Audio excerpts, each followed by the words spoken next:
বটবৃক্ষের বীজ সর্ষের দানার থেকেও ছোট হয়, কিন্তু যখন তা নিজের রূপ ধারণ করে তখন তা বিশাল বৃক্ষের আকার ধারণ করে, যা সহস্র বছর ধরে বেঁচে থাকে, ছায়া প্রদান করে, পাখিদের আশ্রয় প্রদান করে আর দেয় পথচারীদের বিশ্রাম করার স্থান। কেন? কারণ সেই ছোট বীজ তা মাটির ভেতরে গিয়ে নিজের খোলস ত্যাগ করে। অন্ধকারে থাকে সে, যতই আলো আসুক না কেন, যতই বর্ষা আসুক না কেন, সব সহ্য করে। আর তারপরে একটা চারা গাছ অঙ্কুরিত হয়, তারপর ধীর গতিতে একটা বিশাল বৃক্ষতে পরিণত হয়। দেখুন, জীবনে কঠিন সময় আসে, এই জন্য নয় যে আপনি হার মেনে নেবেন, এই জন্য আসে যাতে আপনি ভবিষ্যৎ নির্মাণের জন্য নিজেকে তৈরি করতে পারেন। যদি কঠিন সময়ে আপনি ওই বীজের মতো দৃঢ় হয়ে থাকতে পারেন, তাহলে আপনিও একদিন সেই বিশাল বৃক্ষের মতো নিজের অস্তিত্ব গড়ে তুলতে পারবেন, যা সহস্র বছর পর্যন্ত মনে রাখা হবে। আসুন আমার সাথে ভালোবেসে বলুন, রাধা রাধা। এই ব্রহ্মাণ্ড কত বৃহৎ, তাই না? যার সম্মুখে এই পৃথিবীকেও একটা বিন্দুর মতো মনে হয়। আর এই পৃথিবীতে আমরা কে হই, আমাদের আকার কিরকম, আমাদের অস্তিত্বই বা কি? যখন আমরা এভাবে ভাবি তখন মনে হয় আমরা কিছুই নই। তা আমরা যখন কিছুই নই, তাহলে আমরা এত চিন্তা করি কেন? কি ভেবে ভয় পাই? কাকেই বা এত ভয় পাই? কে আমাদের মারতে পারে আর কেই বা আমাদের জন্ম দেবে? আত্মার আসলে না কখনো জন্ম হয় আর না কখনো মৃত্যু। আত্মা শুধুই শরীর বদল করে। আপনি, আমি, আমরা সকলে এই শরীর নয়, আমরা হলাম আত্মা, যা হলো পরম আত্মার পরম অঙ্গ।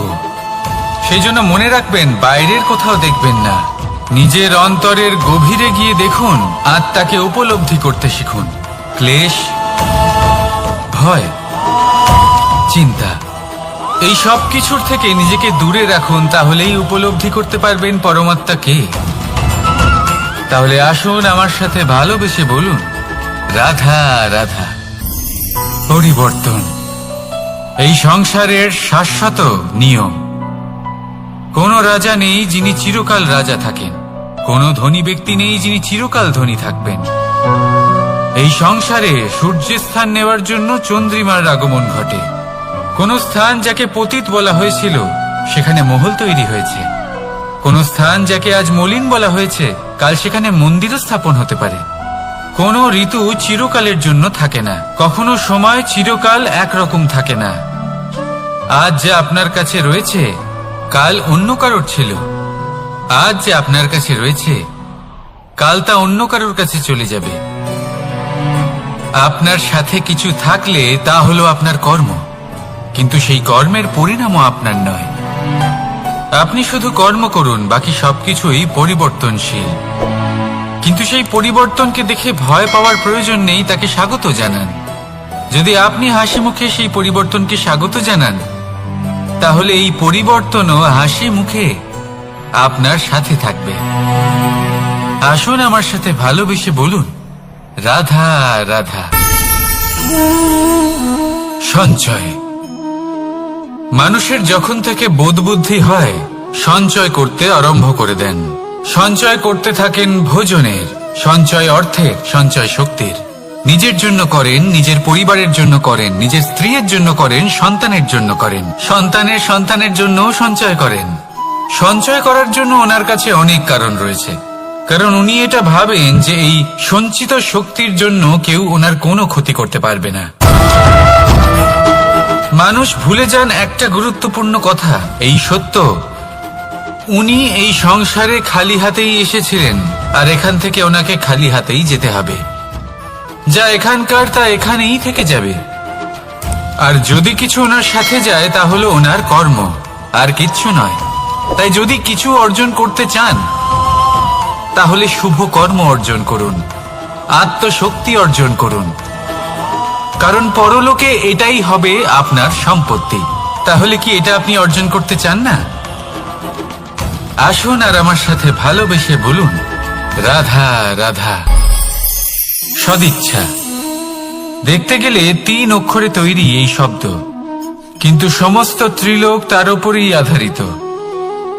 আপনি এই সংসারে এসেছেন, তখন অবশ্যই শ্বাস নেবেন, কিন্তু তার বদলে আপনাকে কিছু তো দিতেই হবে। আপনার উপর নির্ভর করছে আপনি কি দেবেন। কি দেবেন এই সংসারকে, এই সমাজকে, নিজের পরিবারকে, আর তার বদলে কি নেবেন? যশ নাকি অপযশ?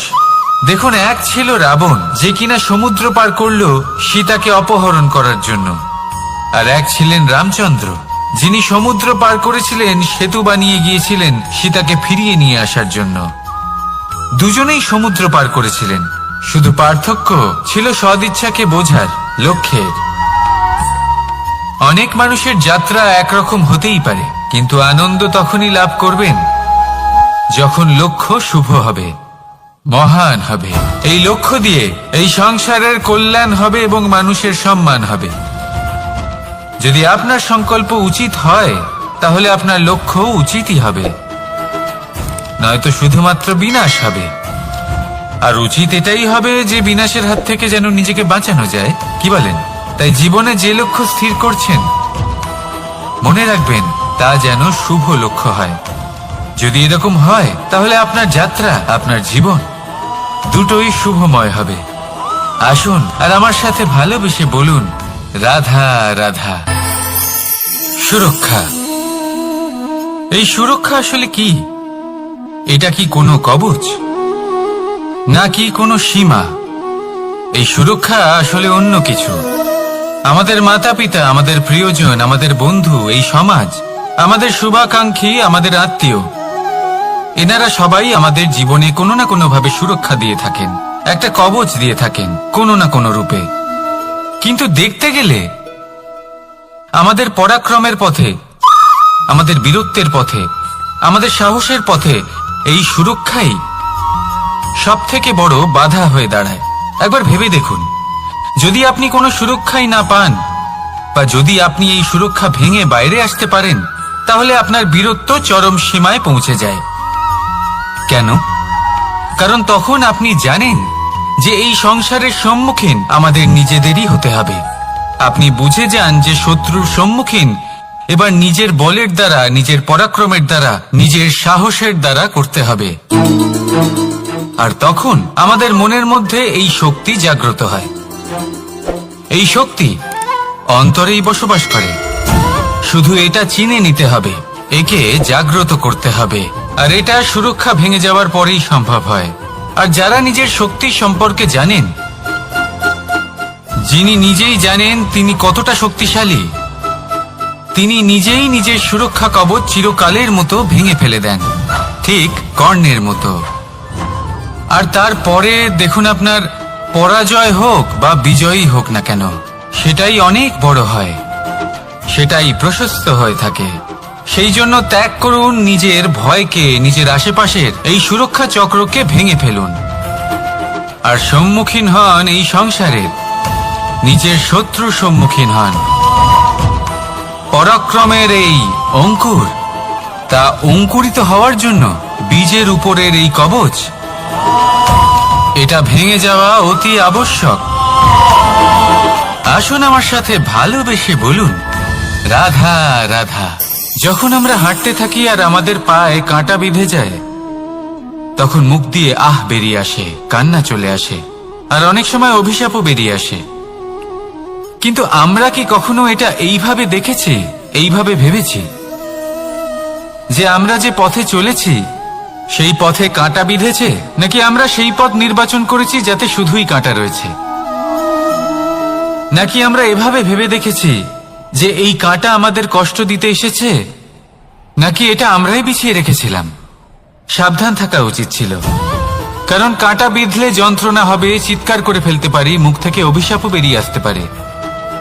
কিন্তু এই অভিশাপ শুধুমাত্র আমাদের তরফ থেকে অভিশাপ হয়, সামনের ব্যক্তিটির উপরও নির্ভর করে। এবার সেই ব্যক্তি যদি এমন হয় যে ফুল আর কাঁটা এই দুই সমানভাবে গ্রহণ করতে পারে, তার কাছে অভিশাপও বরদানে পরিণত হয়। শেষ পর্যন্ত ব্যাপারটা দাঁড়ায় ভাবনা, চিন্তা, দৃষ্টিভঙ্গির উপর। কারণ আপনার এই ভাবনাই সত্যি হয়ে সামনে আসে। সেই জন্য এই ভাবনা, চিন্তা, মানসিকতাকে গুরুত্ব সহকারে দেখবেন। এই বিবেচনা নিয়ে বিবেচনা করতে শিখুন। আমার কথার অর্থ হলো যে জীবনে যখন এরকম কিছু একটা ঘটবে তখন ভেবে দেখুন যে এরকম কেন হলো। আপনি কি এমন কোনো কর্ম করেছিলেন যার কর্মফল এটা? এমন কোনো কাজ যা অনুচিত ছিল, অসত্য ছিল, যা অভদ্রতার কারণ ছিল? ভেবে দেখা প্রয়োজন।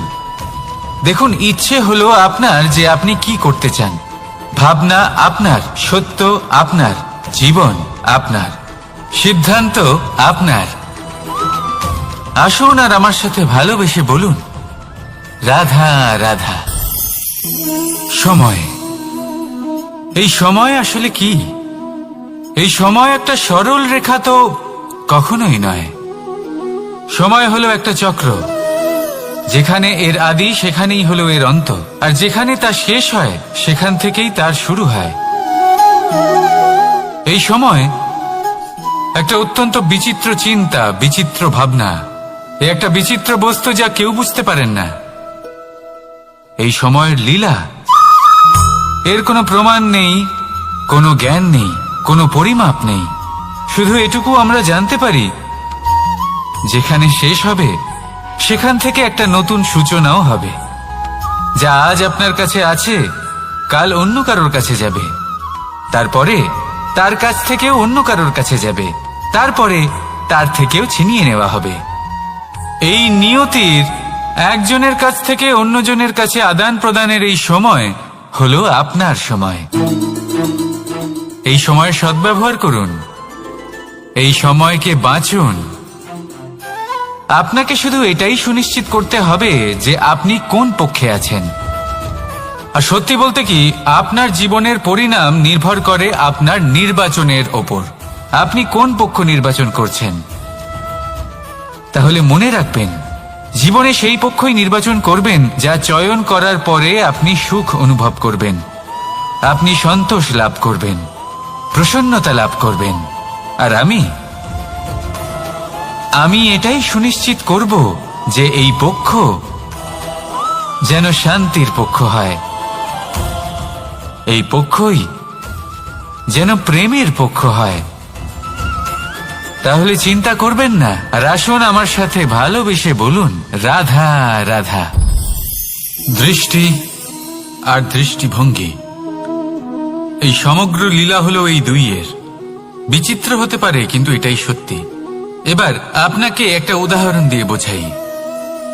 অনেক সময় আপনি কোনো ব্যক্তিকে এটা বলতে শুনবেন যে আমি আমার নিজের উপরে গর্ব করি, আমি নিজেকে নিয়ে গর্ব করি, আমি খুব ভালোভাবে আমার মা বাবার সেবা করি, ওনাদের আমি সবসময় সুখী রাখি, ওনাদের আমি একটা বাড়ি দিয়েছি, সকল সুখ সুবিধা দিয়েছি, ওনাদের জীবনে প্রত্যেক জিনিস দিয়েছি আর দেব যা তাদের প্রয়োজন। এবার আমাকে বলুন যে আপনি কে হন। আপনি হলেন সেই বীজ যা আপনার মাতা পিতা রোপণ করেছেন। আপনার মা বাবাই আপনাকে এই সংসারে জন্ম দিয়েছেন। এবার এইসব কথার কি তাৎপর্য? এই হলো সেই ব্যক্তির দৃষ্টিভঙ্গি। এবার দেখা যাক এই প্রকৃতি আমাদের কি শেখায়। কখনো কোনো গাছকে দেখবেন, যখন সেই গাছে ফল আসে, সে মালিকে এটা বলে না যে দেখো আমি তোমাকে ফল খেতে দিচ্ছি।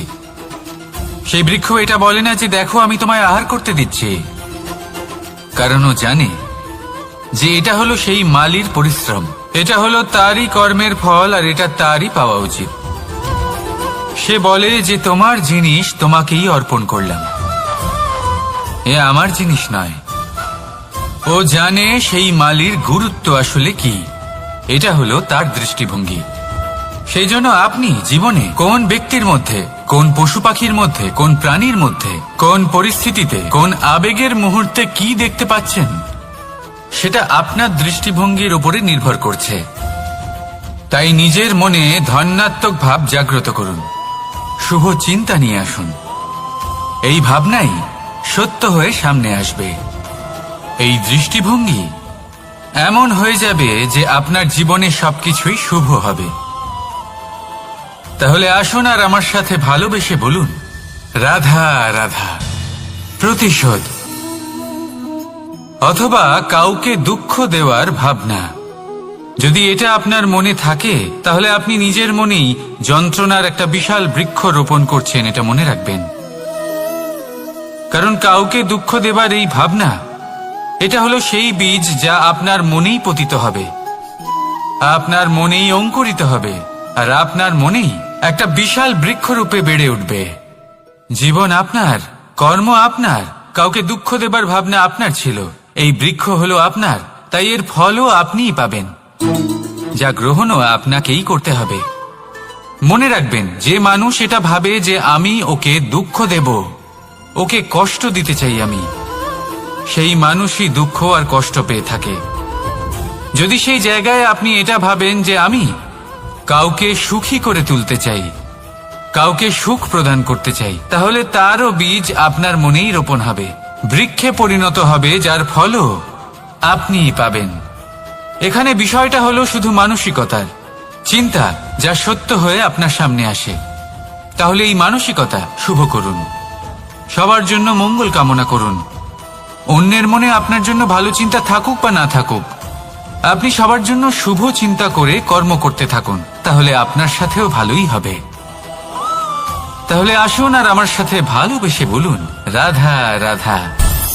সুখ আর অভিজ্ঞতা, এই দুই জীবনে একসাথে কখনোই আসে না। মনে রাখবেন, যেখানে সুখ থাকে সেখানে অভিজ্ঞতা থাকে না, আর যখন এই সুখ আমাদের জীবন থেকে দূরে চলে যায়, তখন আমাদের জীবনে আসে এই অভিজ্ঞতা। পরমাত্মা, প্রকৃতি, নিয়তি এই অভিজ্ঞতাকে আমাদের জীবনে পাঠান, যাতে আমরা একটা অত্যন্ত গুরুত্বপূর্ণ শিক্ষা, একটা জ্ঞান প্রাপ্ত করতে পারি। এই অভিজ্ঞতা আমাদের শেখায় যে অতীতে এমন কি হয়েছিল যা আমাদের করা উচিত হয়নি। আমাদের শেখায় ভবিষ্যতে এমন কি আছে যা আমাদের করা উচিত আর কি করা উচিত নয়। দেখতে গেলে এই অভিজ্ঞতা আমাদের সেই শিক্ষা দেয় যার জন্য আমরা সুখের দিকে উচিতভাবে অগ্রসর হতে পারি। সেই জন্য জীবনে যখনই দুঃখ আসবে, দুঃখের এই সময় আসবে, তখন হতাশ হবেন না। বোঝার চেষ্টা করুন এই পরিস্থিতি কেন এসেছে, কি শিক্ষা দিতে এসেছে। যদি আপনি সেই জ্ঞান লাভ করেন, সুখের পথে অগ্রসর হন, তাও উচিত রূপে, তাহলে এই অভিজ্ঞতার উদ্দেশ্য পূরণ হয়ে যায়। তাহলে আসুন আর আমার সাথে ভালোবেসে বলুন, রাধা রাধা। জীবনে শিখরে পৌঁছানোর জন্য মানুষের কি প্রয়োজন হয়ে থাকে? সিঁড়ির। কিন্তু তাও প্রত্যেক মানুষ, প্রত্যেক ব্যক্তি শিখরে পৌঁছতে পারেন না। এর কারণ কি? কারণ একটা হতে পারে যে মানুষ কল্পনা করতে থাকেন কিন্তু সিঁড়ি খুঁজে পান না। কিছু মানুষ খুঁজে নেন কিন্তু তা পেয়ে এতটাই প্রসন্ন হয়ে যান যে তারপর আর কোনো কর্মই করেন না। খুব সোজা ব্যাপার। অনেক মানুষ সিঁড়ি খুঁজে পান না, আর যদি পেয়েও যান তাও যতক্ষণ না তাতে চড়ছেন সেই শিখরে পৌঁছবেন কি করে? যতক্ষণ না আপনি পরিশ্রম করছেন, যতক্ষণ না সেই সিঁড়িতে আপনি চড়ছেন, যতক্ষণ না ক্লান্ত হচ্ছেন, আপনার পায়ে হাঁটুতে ব্যথা না হচ্ছে, ততক্ষণ এই শিখরে পৌঁছানোর সৌভাগ্য লাভ করতে পারবেন না। তাহলে কল্পনার সাথে কর্ম করুন, পরিকল্পনার সাথে পরিশ্রম করুন, সব কিছু পাবেন। আসুন আমার সাথে ভালোবেসে বলুন, রাধা রাধা। সমস্যা, কঠিন সময়, সংকট, বিপদ কার জীবনে নেই? প্রত্যেকের জীবনে আছে। কিন্তু আমাকে একটা কথা বলুন, যদি নৌকায় ঢেউকে ভয় পেতে শুরু করে, তাহলে সাগর পার করবে কে? কখনো কোনো ছোট্ট পিঁপড়েকে দেখেছেন, যে আকারে হয়তো ছোট হতে পারে কিন্তু বড় শিক্ষা দিয়ে যায়? কিন্তু আমরা শিখি না। এবার দেখুন একটা পিঁপড়েকে, যে ভোজনের খোঁজে বাইরে বের হয়, একটা ছোট্ট দানা তুলে নেয়। ছোট দানা তোলে কারণ তার থেকে বেশি সে তুলতেই পারবে না। সে দানা নিয়ে চলতে শুরু করে, কোনো দেওয়ালে উঠে পড়ে, আবার পড়েও যায়।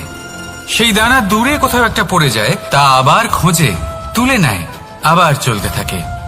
পড়ে যায়, আবার ওঠে, পড়ে যায়, আবার ওঠে। সেই দানাটা রেখে দেয়, আবার বেরিয়ে পড়ে ভোজনের খোঁজে। পরিশ্রম করতে থাকে কিন্তু হার মানে না। এই শিক্ষাই তো আমাদের প্রাপ্ত করতে হবে। নিরন্তর পরিশ্রম আর নির্ভীক হয়ে কর্ম করে যেতে হবে। এটাই হলো সাফল্যের মাধ্যম, এটাই হলো জয়ের মন্ত্র, অচ্যুত অজয় অস্ত্র। তাহলে আসুন আর আমার সাথে ভালোবেসে বলুন, রাধা রাধা। আমরা সকলে চাই আমাদের জীবনে সাফল্য আসুক। আমরা চাই যে এই সংসারে আমাদের খ্যাতি ছড়িয়ে পড়ুক। আমরা চাই যেন আমরা আলোচিত হই। কিন্তু শুধু চাইলেই কি যায় আসে? যদি এই সংসারে আলোচিত হতে হয় তাহলে পরিচিত হতে হবে পরিশ্রমের দ্বারা। যতক্ষণ না আপনারা পরিশ্রমের সাথে পরিচিত হবেন, সাফল্যের সাথে পরিচিত হবেন না। সংঘর্ষ করতে হবে প্রতিদিন, প্রতি বছর। জীবনের সব পরিস্থিতিতেই হয়তো নতুন নতুন বাধা আসবে, নতুন নতুন বিঘ্ন ঘটবে। কিন্তু এটা আবশ্যক নয় যে সমস্ত বিঘ্ন বিনাশের জন্য আসবে। কিছু বিঘ্ন আপনার পথ প্রশস্ত করার জন্য আসবে, আপনার পথ পরিষ্কার করার জন্য আসবে। যদি আপনাকে উদাহরণ দিই, যখন বন্যা আসে, বাড়ি ঘর ভেসে যায়, তখন আমরা হতাশ হয়ে পড়ি, আমরা দুঃখী হয়ে পড়ি। কিন্তু সেই বন্যাই আমাদের সেই ধরিত্রীকে এত উর্বর করে তোলে যে সেই উর্বর অংশ কাজে লাগিয়ে আমরা সেরকম আরো 10টা বাড়ি বানাতে পারি। তাহলে ধন্যাত্মক থাকুন আর যে কোনো সংঘর্ষের জন্য প্রস্তুত থাকুন। জীবনে অনেক দূর যেতে পারবেন। তাহলে আসুন আমার সাথে ভালোবেসে বলুন, রাধা রাধা। ভগবান আর ভুল, এই দুই একই অক্ষর দিয়ে শুরু হয়। শুধু তাই নয়, এদের দুজনের রাশিও সমান। এবারে আপনারা বলবেন যে ভগবান, ভুল, এদের মধ্যে কিভাবে মিল থাকতে পারে? অনেক বড় মিল আছে। না শুধু এ এক অক্ষর দিয়ে শুরু হয়, বরং এদের বিজয় মন্ত্রটাও এক। ভগবানকে মানুন, তাকে বিশ্বাস করুন, তাকে স্বীকার করুন। এটা করলে মনের দৃষ্টি থেকে ভগবানকে দেখা যায় আর উনি আপনাকে সমৃদ্ধ করে তোলেন। ভুলের সাথেও এটাই ঘটে। নিজের ভুল স্বয়ং মেনে নিলে, স্বীকার করে নিলে সব কিছুই স্পষ্টভাবে দেখতে পাবেন। যেদিন থেকে আপনি নিজের ভুল মেনে নিতে শিখবেন, সেদিন থেকে সেই ভুল শোধরানোর প্রক্রিয়াও শুরু হয়ে যাবে। আপনি বুঝে যাবেন নিজের ভুল কিভাবে শোধরাতে হয়। তাই মনে রাখবেন, নিজেকে শ্রেষ্ঠ করে তোলার জন্য নিজের ভুল স্বীকার করা অত্যন্ত প্রয়োজনীয়। এই জীবনে শান্তি আনার জন্য ঈশ্বরকে মেনে নেওয়া অত্যন্ত প্রয়োজনীয়। সবসময় নিজের গুণ এবং নিজের দোষ মনে রাখবেন। আজীবন সুখী থাকবেন। রাধা রাধা। আমরা সবসময় চাই যে এই সংসার আমাদের জ্ঞানী বলবে, বুদ্ধিমান বলবে, বুঝদার বলবে। কিন্তু মূর্খ, মূর্খ যেন কেউ না বলে। মূর্খ শব্দটা আমরা কেউ শুনতে চাই না, দূরে পালাতে থাকি। কিন্তু একটা সত্যি সবার কাছে অজানা, যে মূর্খ হওয়া হলো বুদ্ধিমান হওয়ার দিকে সর্বপ্রথম পদক্ষেপ।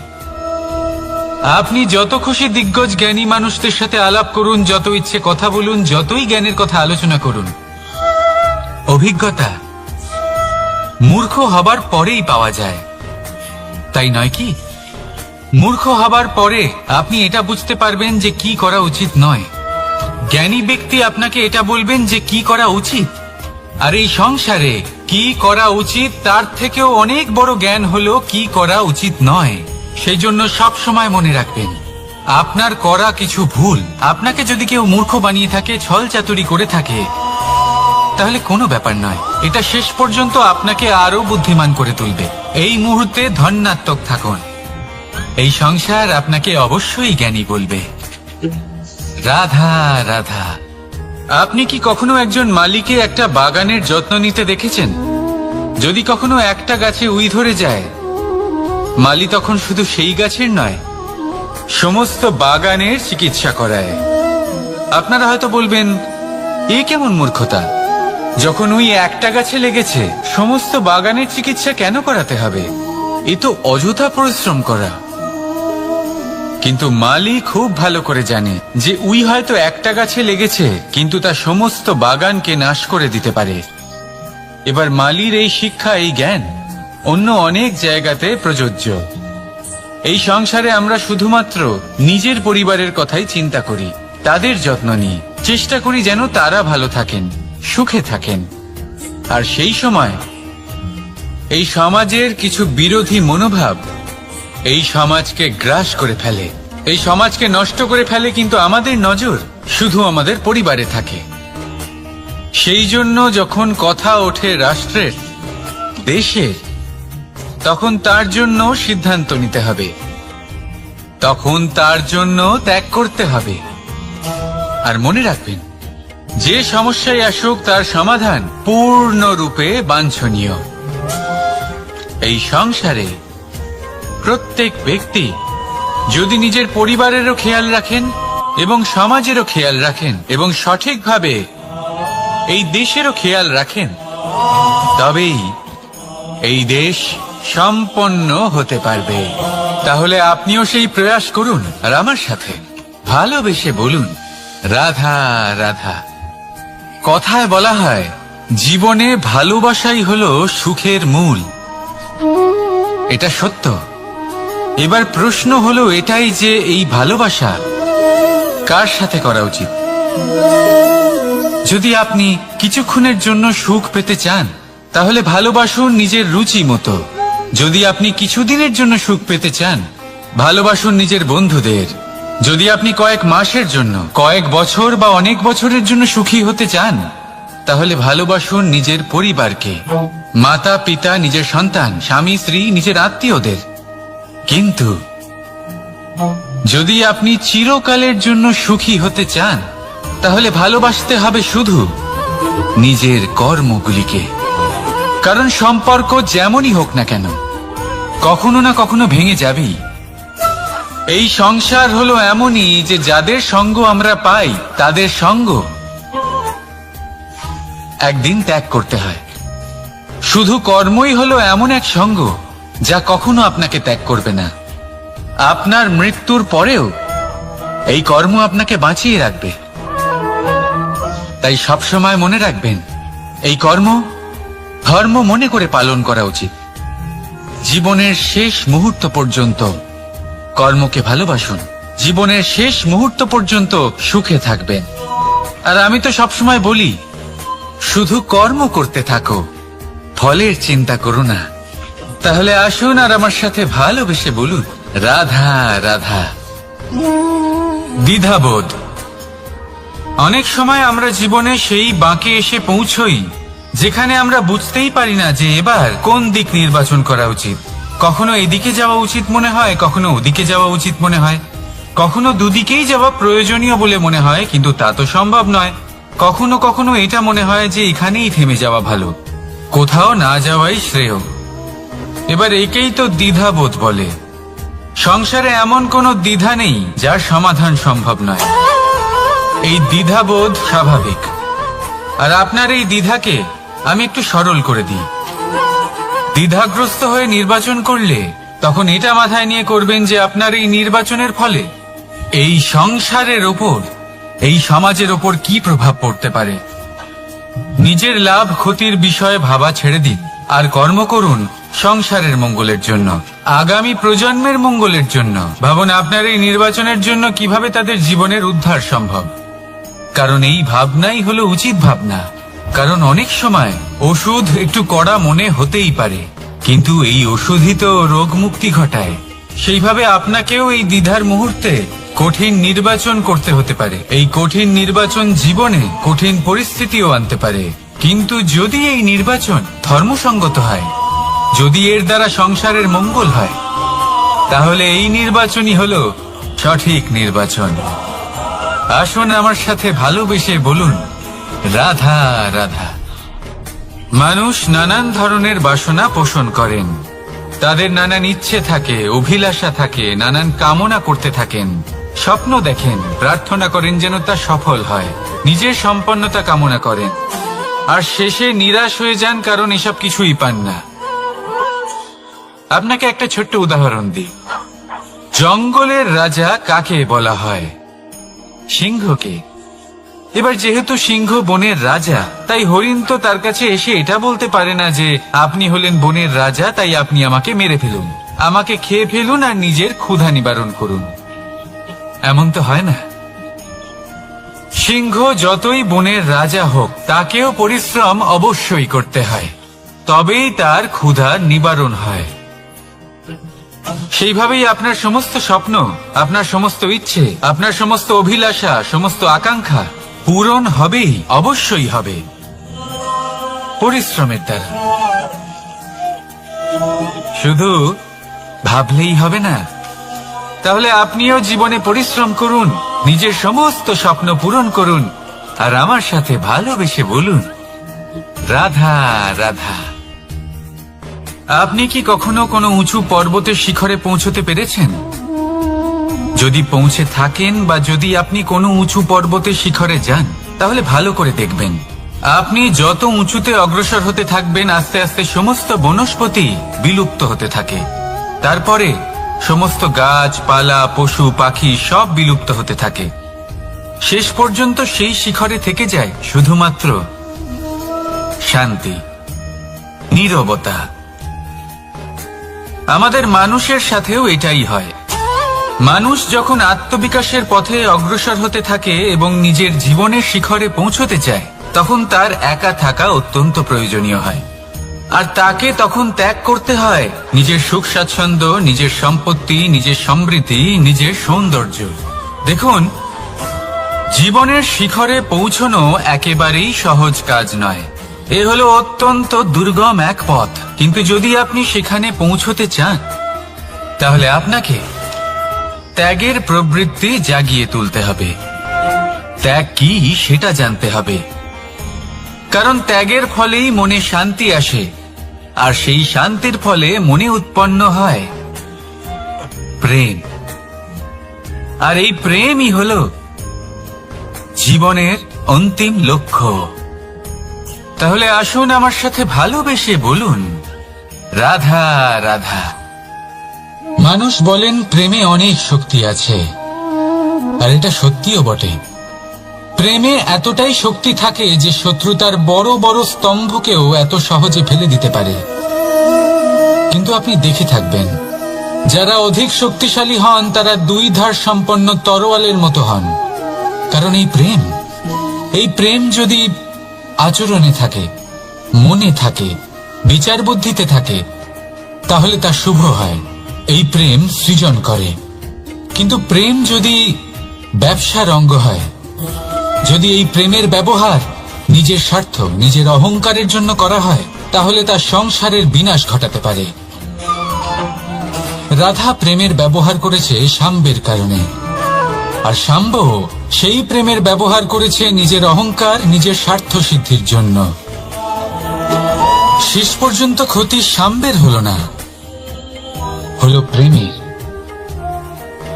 তাই মনের মধ্যে প্রেম ভাব অবশ্যই রাখুন, নিজের আচরণেও প্রেম ভাব বজায় রাখুন, কিন্তু সতর্কও থাকবেন আপনার এই প্রেম একে নিয়ে কেউ ব্যবসা না করে ফেলে। আসুন আর এই ভালোবাসার সাথেই বলুন, রাধা রাধা। ফলটা দেখছেন আপনি? এটা সেই ফল যেটা গাছের সবচেয়ে উঁচু ডালে পাওয়া যায়, কিন্তু যখন এটা খসে পড়ে, তখন এটা আকাশের দিকে যায় না যা ওপরে আছে, সে যায় সেই ভূমির দিকে যে নিচ থেকে তার দিকে তাকিয়ে থাকে। কেন? কারণ এই ফলের নিজের উচ্চতার ধারণা মাটির থেকে নিজের দূরত্ব দেখে হয়। এই ব্যাপারটাই আমাদের মানুষের জন্যও খাটে। যদি আপনি সম্পন্ন হন, তাহলে তাদের সাহায্য অবশ্যই করবেন যাদের সামর্থ্য আপনার থেকে কম, যাদের সাহায্যের অত্যন্ত প্রয়োজন। আপনার সামর্থ্য বেশি কারণ তাদের আপনার থেকে সামর্থ্য কম। দেখুন, জীবনে আনন্দ শুধু বড় হওয়ায় নয়, বরং তাদের সাহায্য করেও আছে যারা কোনো কারণবশত আপনার থেকে নিচে রয়ে গেছেন। আর যখন একটা ফল এই কথাটা বুঝতে পারে, তখন আপনি নয় কেন, রাধা রাধা। সময় বড়ই বিচিত্র অনুভব দেয়।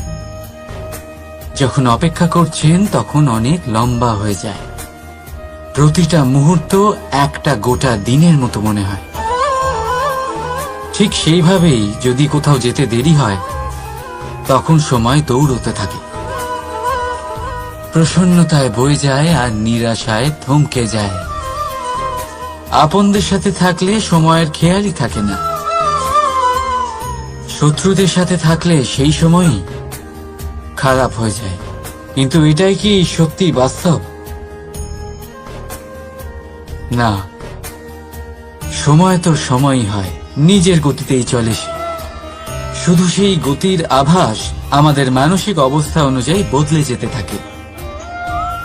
তাই এই সমস্যা সময়ের নয়, আমাদের মানসিকতা। তাই নিজেকে খুশি রাখুন, অন্যদেরও খুশি রাখুন। আগের সমস্ত ঘটনা ভুলে যান আর একটা উজ্জ্বল ভবিষ্যতের দিকে অগ্রসর হন। সময় সবসময় ভালোই লাগবে।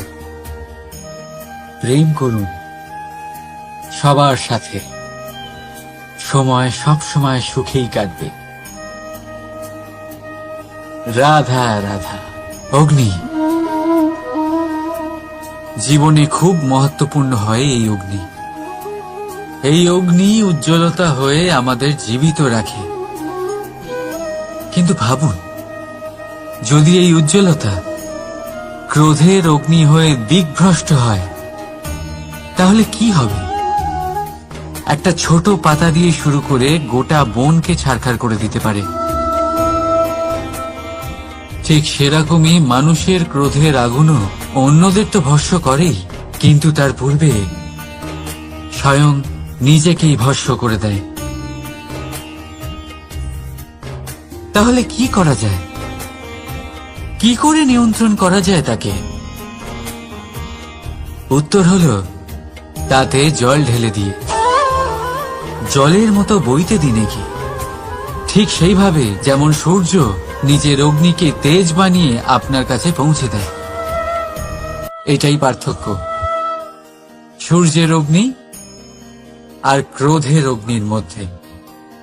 সূর্যের অগ্নি বিচ্ছুরিত হয়ে প্রতিফলিত হয়ে আসে, আর সেই জন্যই তাকে তেজ বলা হয়। অন্যদিকে আমাদের ক্রোধের আগুনের কোনো সীমাই থাকে না। তাহলে নিজের অন্তরের শক্তিকে ক্রোধের আগুন বানিয়ে জ্বালাতে চান, নাকি উজ্জ্বলতা বানিয়ে বিস্তারিত করতে চান? সিদ্ধান্ত আপনার। রাধা রাধা। এই সংসার অনেকটাই বড়, আর আমরা তার কাছে অত্যন্ত নগণ্য। এই সংসারে এমন অনেক মানুষ পাওয়া যায় যারা বোঝান যে এই সংসারটা কতটা বড়, কতটা অদ্ভুত, কতটা সুন্দর। আর এই সংসার রচনা করে পরমেশ্বর কত মহান এক কাজ করেছেন। কিন্তু আপনি এই জীবনে মাত্র কয়েকজন মানুষকেই পাবেন যারা আপনাকে এটা বলবেন যে এই সংসারে আপনি কতটা গুরুত্বপূর্ণ, আপনি কতটা অদ্ভুত। যদি আপনি তাদের সাথে থাকেন, তাহলে তারা নতুন কিছু সৃষ্টি করতে পারেন, এই সংসারকে আরো কতটা পবিত্র করতে পারেন। তাই এই সংসারকে গুরুত্ব না দিয়ে সেই মুষ্টিমেয় কিছু মানুষকে গুরুত্ব দিন, কারণ তারাই হলো আপনার আপনজন, আর তারাই আপনাকে সঠিক পথে চালিত করবে। মানুষকে তো বর্ষার স্রোতও বয়ে নিয়ে যেতে পারে, তাকে সাগরও ডুবিয়ে দিতে পারে, কিন্তু গঙ্গা জল সবচেয়ে বেশি শুদ্ধ, কারণ তার কয়েক ফোঁটা মানুষকে মুক্ত করে দেয়। রাধা রাধা। এ হলো একটা পাতলা সুতো। ভাবছি যদি এটা দিয়ে আমি পোশাক বানাই, তাহলে নিজের জন্য কত সুন্দর একটা পোশাক বানাতে পারবো। কিন্তু যদি এটা আমি, চিন্তা করবেন,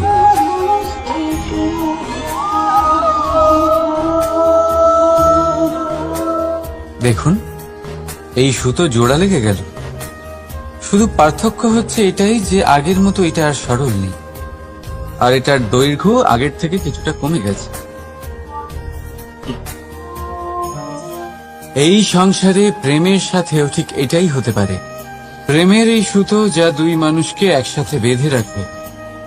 অহংকার আর স্বার্থের আঘাত সে সহ্য করতে পারে না, ছিঁড়ে যায়। চেষ্টা করলে আবার এই সম্পর্ক হয়তো জোড়া লাগতে পারে।